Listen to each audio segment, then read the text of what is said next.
அனைவருக்கும் வணக்கம். அதாவது வாலிக்கும் சுக்ரீவனுக்கும் பயங்கரமான சண்டை நடந்து கொண்டிருந்த போது ராமன் அம்பு விடுறான். ராமன் விட்ட அம்பானது வாலியினுடைய நெஞ்சிலே தைக்கிறது.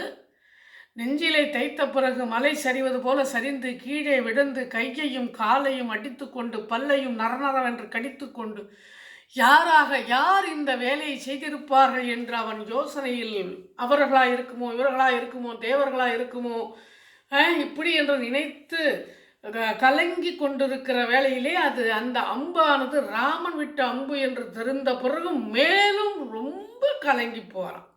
ராமனா இந்த செயலை செய்தது? ராமன் இந்த செயலை செய்யலாமா?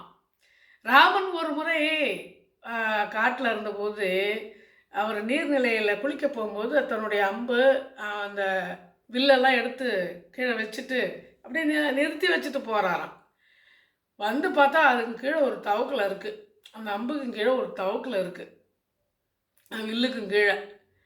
ஏன்பா நீ இங்கே இருக்க, என் மேலே வைக்காதன்னு சொல்ல வேண்டியதானே? அதுக்கு நான் ராமா ராமா ராமா என்று தினம் உன் பெயரை தான் சொல்லி கொண்டிருக்கிறேன். நீ ஏன் இந்த தவறை செய்கின்ற போது நான் எப்படி சொல்லுவேன் ராமா அப்படின்னு சொல்லிச்சான். அதாவது தெய்வமே தவறு செய்கிற போது தவறை எனக்கு எப்படி ஒரு நிலை நேர்ந்திருக்கிறதே என்று நான் யாரிடம் சென்று சொல்ல முடியும் அப்படின்னு சொல்லிச்சான். அதுபோல் இங்கே வாலி நீ தான் தெய்வமாச்சே, தெய்வம் போன்றவனாச்சே, யாருக்கு எந்த கெடுதலும் செய்யாதவனாச்சே, நான் என்ன தவறு செய்தேன், எதற்காக எனக்கு இப்படி ஒரு நிலைமை, எதற்காக என் மீது மறைந்திருந்து அம்பு விட்டாய்? நீ நான் சொல்கிறேன் கேட்டுக்க. அவன் தம்பிக்கு செஞ்சது நீ தப்பு. தம்பி சொல்கிறத கேட்டிருக்கணும், இருக்கக்கூடாது. அவன் மனைவியை பிடிச்சது தப்பு. அவன் நாட்டில் கொஞ்சம் இடம் கூட கொடுக்காம ஒண்டியாக ஆள நினைக்கிறது தப்பு. மக்களுக்கு நீ எதுவும் பண்ணல. நீ விலங்கு, நான் விலங்கு, நான் எந்த பெண்கள் மீது வேண்டுமானாலும் ஆசைப்படலாம், நான் எந்த தப்பு வேணாலும் பண்ணலாம் அப்படின்னு நீ சொல்லலாம். ஆனால் அது சரியில்லை. ஏன்னா நீ விலங்காக இருந்தாலும் நீ வாலி யாரு தெரியுமா? நீ இந்திரனுடைய பையன், தேவர்களுடைய பையன், நீ தேவனுடைய பையன். ஒரு தெய்வத்தினுடைய பையனாக இருந்து சட்ட திட்டங்களுக்கு உட்பட்டுத்தான் நீ வாழ்ந்து ஆகணும். நீ சாதாரண விலங்கு என்று எடை போட்டு விடாதே. நீ தெய்வம் தன்மை பொருந்தியவன், ஒரு நாட்டுக்கு அரசன்.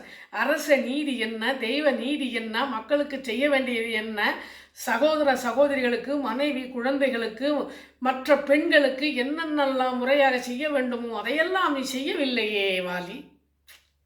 சரி ஏதோ சொல்லிட்டு போகிறாரு. நான் ஒரு தவறும் செய்யலை, இருந்தாலும் ஏதோ தவறு செய்திருக்கிற மாதிரி தான் நீ சொன்னதுக்கு பிறகு தெரியுது, இருந்தாலும் மன்னிச்சு விட்டுருக்கலாமே. நான் வாக்கு கொடுத்துட்டேன் வாக்கு கொடுத்துட்டேன் வாலி உன் தம்பிக்கு அப்படின்னு. அதாவது சீதையை நீ தொலைத்து நிற்கிறாய், அதனால் புத்தி கலங்கு போய் நிற்கிறாய். உன் புத்தி மயங்கி விட்டது. உன் புத்தி நல்ல புத்தியாக இருந்திருந்தால் என் தம்பி அதாவது ஒரு முயலை தேடி போயிருக்கிற, சிங்கம் போன்ற என்னை தேடி வந்திருக்க வேண்டும். நீ சிங்கமாக இருந்தாலும் உன்னுடைய நடத்தை சரியில்லை, உன்னுடைய செய்கை செயல் எதுவுமே சரியில்லையே, அதனால் தான் உன் உதவியை நான் நாடவில்லையே அப்படின்னு சொல்கிறாரு. இப்படியே இவர்கள் விவாதம் செய்து கொண்டிருக்கிறார்கள்.